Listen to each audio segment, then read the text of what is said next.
سنیں حضور نے کیا فرمایا۔ نبی پاک صلی اللہ تعالی علیہ وسلم نے دعا دی، کہا اے اللہ اس آدمی کے چہرے کو چمکتا دمکتا رکھنا۔ کیا دعا ہے، اور دی اس محبوب نے ہے کہ جو جب دعا کرتے تھے تو اعلیٰ حضرت بریلوی فرماتے ہیں قبولیت نیچے آ جایا کرتی۔ حضور نے دعا دی، کہا اے اللہ اس آدمی کے چہرے کو چمکتا دمکتا رکھنا جو میری حدیثیں یاد کرتا ہے اور پھر آگے بیان کرتا ہے۔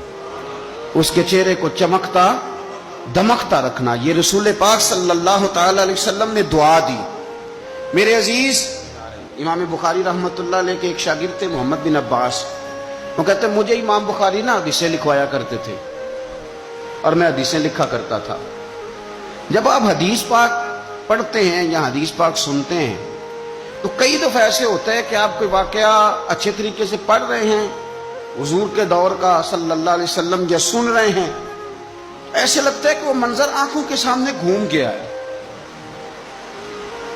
تو امام بخاری رحمت اللہ تعالی علیہ اپنے شاگرد کو حدیثیں لکھوا رہے تھے تو ایک خاص حدیث پاک کے لحاظ سے آپ نے فلسفہ بیان کیا۔ انہیں چونکہ حدیث پاک کے مشن سے پیار بڑا تھا امام بخاری کو، فرماتے ہیں 500 دینار میری ماہانہ آمدن ہے، میں ساری نبی پاک کے دین کے طالب علموں پہ خرچ کر دیتا ہوں۔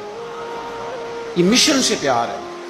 تو امام بخاری رحمت اللہ تعالی علیہ کے شاگرد محمد بن عباس فرماتے ہیں میں حدیثیں لکھ رہا تھا تو انسان تھک جاتا ہے، کہتے میں لکھتے لکھتے امام صاحب چونکہ لکھواتے جا رہے تھے تو میں تھک گیا۔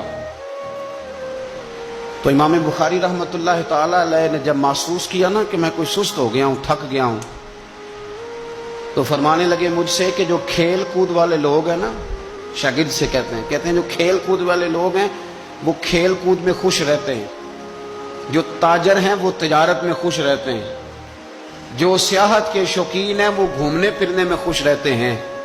فرمایا تو کتنا خوش نصیب ہے کہ جب سے تو بیٹھا ہے یا نبی پاک علیہ السلام کے ساتھ بیٹھا ہوا ہے یا حضور کے صحابہ کے ساتھ بیٹھا ہوا ہے۔